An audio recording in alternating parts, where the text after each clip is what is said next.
First of all, I want to thank D'Angela for organizing, and I want to thank all of you for welcoming me to another in a long series of unforgettable symposia. So let's see. What a delight it was, as we all know, upon the posthumous publication in 2019 of the Prince memoir, The Beautiful Ones, to discover on pages 206 to 219 a handwritten treatment that is a plot summary in prose for what would become the feature film Purple Rain. If you've read these pages, you know that the movie released in 1984 proved quite different from Prince's plot proposal. And yet, fundamentally, they tell the same story. Both versions dramatize the desire and pursuit by a Minneapolis songwriter, musician, and vocalist of the following. 1, local renown. 2, the affections of a beautiful woman, in spite of the antagonism of rival bandleader and Casanova, Morris. As I said, I was delighted by Prince's treatment. I wasn't surprised, though. After all, Prince's catalog is rich in story songs. He knew how to build a narrative. A narrative is a story with a beginning, middle, and end. Following an inciting event, a protagonist or main character wants something, relatively concrete and specific, in opposition to resistance of one sort or another. This want is the protagonist's conflict. In the development section of the narrative, the main character makes a series of attempts to resolve that conflict, to get what's desired. Eventually, the protagonist either succeeds or fails at doing so. This is the narrative's climax.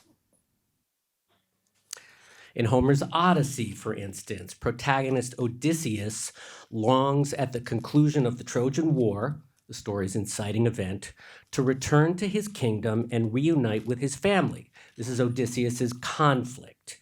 And after 10 years' worth of failed attempts to do so, the development section of the Odyssey, he finally arrives in Ithaca and vanquishes his wife's suitors with the help of his son. That's the story's climax, okay?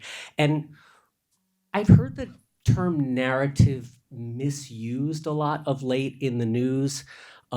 Often it is misused to denote just a chronological series of events, but that's not a narrative, that's life, okay? A narrative has shape, it has this shape. German philosopher Theodor Adorno proposed that even in the absence of lyrics, music, quote, narrates without narrative. And there is something unarguably narrative-like about the theme, variations, and recapitulation of 17th century European sonata structure, the basis of pop song form. Scholar Antoine Hennion writes that the pop song, quote, owes most to the novelette in the way that it almost invariably tells a story, while critic Simon Frith asserts that, quote, all songs are implied narratives. I disagree. In fact, narratives in contemporary pop occur with relative infrequency. Except in country music, where story is the norm, popular songs tend to mimic lyric poetry. The sonnet would be a type of lyric poem. Sheila Davis, author of The Craft of Lyric Writing, convincingly asserts that, quote, the majority of popular songs express one moment's feeling, a single emotion. Davis lists desire, surprise, and regret as some of these feelings. This slide is the result of a very elaborate photo session on my coffee table yesterday. An example of such a popular song is Bruce Springsteen's I'm on Fire, off his Born in the USA LP, released exactly 3 weeks prior to the Purple Rain album. I'm on Fire expresses a single emotion, sexual desire. To wit, hey, little girl, is your daddy home? Did he go away and leave you all alone? I got a bad desire, I'm on fire. At night, I wake up with the sheets soaking wet and a freight train running through the middle of my head. Only you can cool my desire. Everybody with me. I'm on fire. Though unarguably powerful, these lyrics do not tell a story. And for those of a certain age in the room, we don't want to confuse the lyrics of the song with the video that was sort of played nonstop on MTV at that time, which did in fact tell a story. But the song doesn't. It's not a narrative. As such, per Sheila Davis, it's a typical pop song. Compare that to a few songs by Prince, who constructed lyrical narratives throughout his career with economy, elegance, and effectiveness. For instance, the protagonist of When You Were Mine, who happens to be its unnamed narrator or storyteller, needs the love of the woman to whom he addresses the song, his conflict. Thus, he shares his money, then his clothes, and his friendship with her. Eventually, he shares their bed with, quote, another guy. That's When You Were Mine's development. At song's end, its climax having taken place off stage, which I think is sort of interesting, the main character is spying on his now ex and that guy, her new lover. The protagonist of When You Were Mine now desires her even more intensely than before, a structural component of narrative that the French call denouement. Am I pronouncing that correctly, Karen? We'll talk. Or unraveling, but that we might call simply consequences.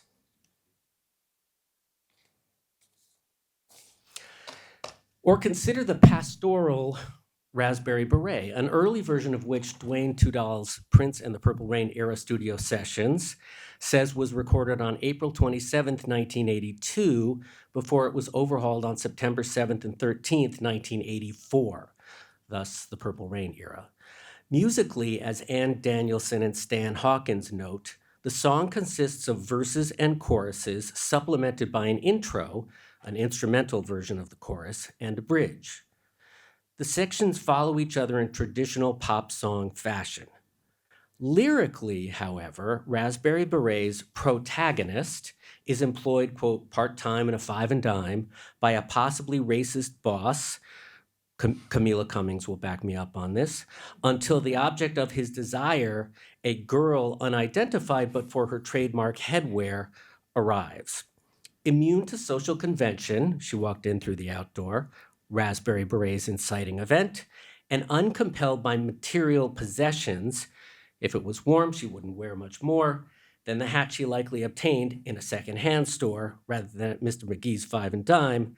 The girl draws the storyteller away from the realm of responsibility, the late capitalist world of alienated labor.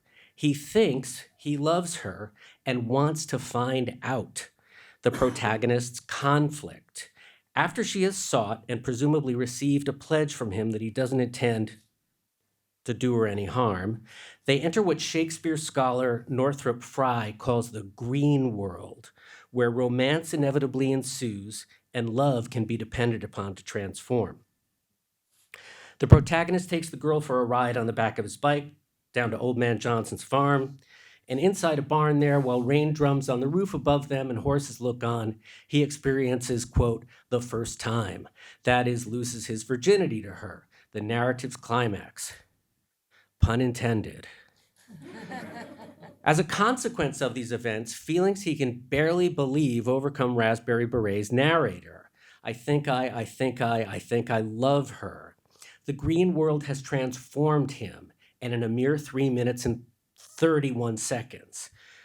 Longtime Prince engineer Susan Rogers called the song narrative, where he was storytelling, and she's right. Tudall writes that the lyrics about having sex in a barn were, quote, based on a deleted scene from Purple Rain that included Prince making love with Apollonia. Thus, my admittedly thin excuse for including the aforementioned in this conference and on this panel.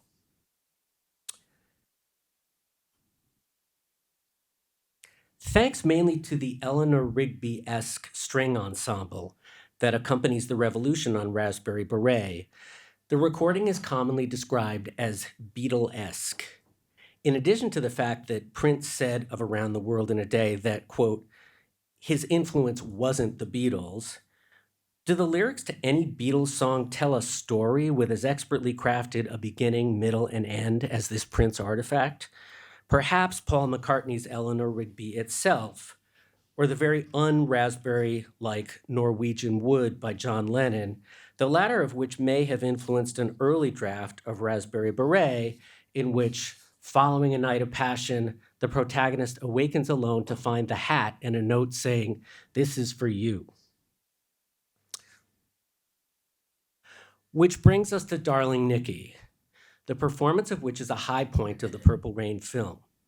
It is a kind of fossil from an earlier iteration of the movie, in which the female lead, then to be played by Vanity, is named Nikki. Let's break the song into its narrative components. Protagonist, Nikki, alleged sex fiend. Susan Rogers calls Nikki the song's antagonist, but I believe Nikki is its main character. In Rogers' own words, quote, she is the seductress, not him. Inciting event, unnamed narrator meets Nikki in a hotel lobby with a magazine. Conflict. Nikki wants to waste some time, but the narrator doesn't know how to grind. Development. Nikki, 1, takes the narrator to her castle. 2, tells him to sign his name on the dotted line. 3, turns out the light. 4, shows the narrator no mercy. Climax. Nikki shows the narrator how to grind. Denouement. It's not Good one. That was good. better? That was good, yeah. You got it. Narrator wakes up to an empty castle with a note like the one at the end of the early draft of Raspberry Beret. This note thanks the narrator for a funky time and invites him to call her up whenever he wants to grind. The narrator, bereft, wants to grind. A textbook narrative.